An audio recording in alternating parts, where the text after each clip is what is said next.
Hi again guys, so we've got another GranTurismo 6 top speed tune for you today, and this time it's for the Porsche Boxster based RUF 3400S, which is kind of overlooked by many people on GranTurismo 6. So you want your racing soft tyres as usual. For suspension we've got the right out on 95 front and rear, springs we've increased to 575 and 725, dampers and anti-roll to 4, camber on 2, neutral toe as usual. For the gearbox we've got the highest possible auto setting.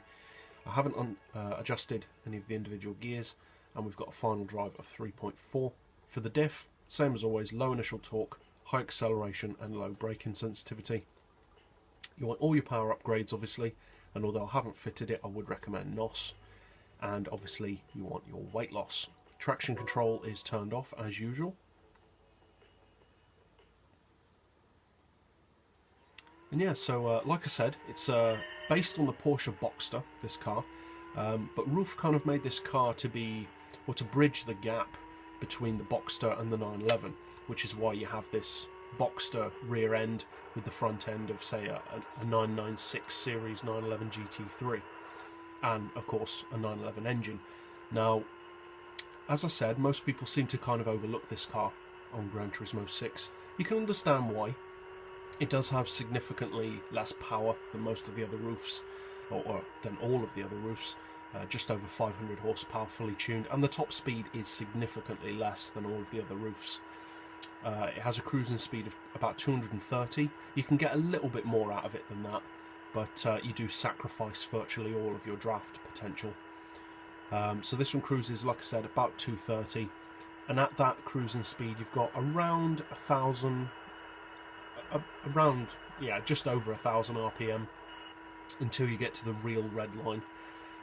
So you should get definitely 250 out of it with draft, probably more, but definitely 250. It handles its performance, I would say, better than most of the other RUFs, because of course most of the RUFs are, I believe all of the other ones are rear engine rear drive or rear engine four-wheel drive in the case of the CCR2, but obviously that means that your weight balancing is very back heavy, which makes the front end kind of light, which gives them that notoriously difficult and challenging handling. But with the 3400S that's not the case, because it's mid-engine, not rear.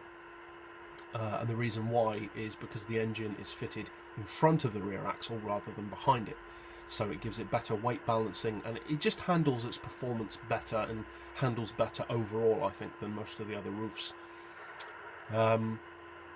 Yeah, it handles great in the corner.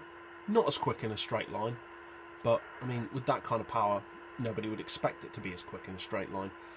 So if you haven't tried this car, I would definitely recommend you give it a try. If nothing else, it makes a nice addition to your garage. And yeah, so I hope you find this tune setup helpful. If you did, feel free to subscribe. I put out new tunes every day, and as always, thanks for watching.